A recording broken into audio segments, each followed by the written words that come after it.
Hi everybody, today we'll talk about how to fix or how to solve the problem of Forcestop on Telegram. To know how to fix or how to solve Forcestop on Telegram, you should just go to settings.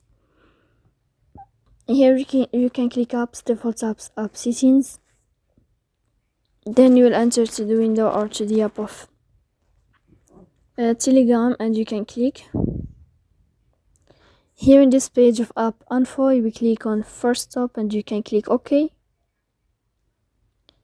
And then you can enter to storage. Here you can click clear cache. In the end, you can go to Play Store. You can search about Telegram. If you will find here update, you can click to update your app. So please don't forget to support us by like and subscribe. See you next time in another video, and thank you for your attention.